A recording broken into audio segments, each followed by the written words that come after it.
Hello everybody and welcome back. As always, I am Mateo311 and this is your channel for everything VR related.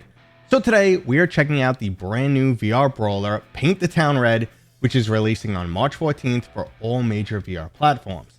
Now, I'm going to start off by answering two major questions. The first, how does the game that already looks so bad also run poorly?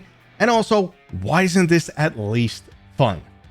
Now, okay, I know I'm coming in really hot on this one, and I know the flat screen title is beloved. It has overwhelmingly positive reviews on Steam, so I do expect some people are going to enjoy this, but I was not one of them, and I will get into the details later on in this video. Now, before I break down the game itself, I do want to mention my expectations going in. I thought this would be idiotic, chaotic, goofy, but at least fun. Now, definitely not a title that's for me, but I could still have some fun with it, similar to like when I play Gorn. Or maybe if we were really lucky, the combat would be as satisfying as something like Blade and Sorcery or Dragon Fist VR.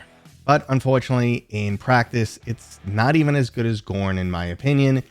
It just lacks any real impact in the combat, and it utilizes what I like to call wiggle physics, where it doesn't really matter how you swing. Like, you could just do this, and that's the most effective way to kill people. Or it's almost like swinging a pool noodle at people. Like, it just doesn't feel good. There's a lack of impact, and I found myself bored, kind of saying, all right, where's this going? When does it end?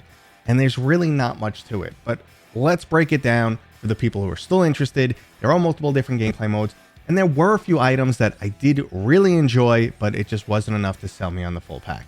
So let's go over the basic information and gameplay modes. Paint the Town Red releases on March 14th for $19.99 on all major platforms, including the PlayStation VR2, PCVR via Steam, and the Meta Quest. $19.99 is actually a really solid price here because if you do end up enjoying it, there's plenty of content to go through. There's three major gameplay modes which all circle around beating your enemies to death with anything you could find in the world around you. The first gameplay mode is Scenarios, where you're dropped into a specifically themed world, such as an old school tavern, and then you need to beat up a certain number of enemies before you can leave the level. Now, the first two times that I actually played a scenario, I didn't see the enemy count listed on the screen. I wasn't sure if it was just going to continue on forever and ever, so I actually got bored and left before even completing it. Now, the next gameplay mode is Arena, which will drop you into a wide open area such as a gladiator pit, and then you'll face waves of increasingly more difficult enemies. Sometimes the battle could be a free-for-all where everyone's fighting each other. Other times there might be a theme like police versus prisoners. And in the worst case scenario, every single person is gunning for you. They'll also fill the arena with different traps and weapons for each wave. So I did find this mode a bit more entertaining than just the scenes, but it still didn't really do it for me. And finally, we have a roguelike gameplay mode called Beneath. Here you'll drop down into a mysterious dungeon that's being guarded by a security force and studied by a slew of scientists. Once you enter though, you're on your own against what appears to be cultists and a slew of monstrous creatures. In typical roguelike fashion, you're trying to explore as much as possible, kill anything that stands in your way, and eventually unlock some permanent upgrades. Now, there's definitely plenty of replayability here, but like most of you, I'm getting burnt out on roguelikes, and only the best of the best continue to hold my attention.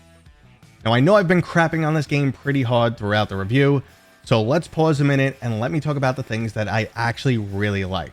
For starters, the collision system when it comes to injuries and damaging enemies is absolutely awesome. I know we have these weird, blocky, almost Minecraft-style enemies that you're fighting, but if you hit them in the face, you will break off pixels in that exact area. If you slice them with a sword in the arm, you can chop off their arms, which is great for enemies that are carrying weapons. Just slice the arm, and now they can't swing at you.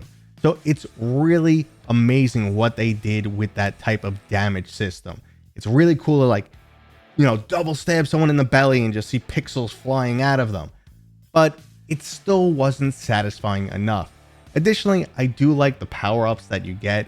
After a certain number of kills, you can unlock special abilities like Smite, where almost like a holy beam will come down and just blast guys into pixels. You could also go berserk mode, where everything's slow motion. You just run around and you, again, bash people in the pixels. So the special abilities are cool, and some moments, like when you stab someone in a very specific spot and just see pixels rip off, it shines. But again, it just didn't hook me. It wasn't enough, primarily because of the factor that brings this game down for me, the lack of real impact when you hit enemies. It just doesn't feel super empowering, and also the fact that it has these wiggle physics. Like, I would usually grab a ladder because it's very long. It's probably the best weapon in my opinion, and just kind of do this with my wrist. And I'm smacking guys left and right. You know, you don't get that same impact from something like Underdogs, where you're taking these big swings and smacking enemies across the room. You're kind of just swatting flies away, it felt like. Just go! Larry! Larry, you can't just... Oh, Larry! Oh, are you all right? How did... Larry!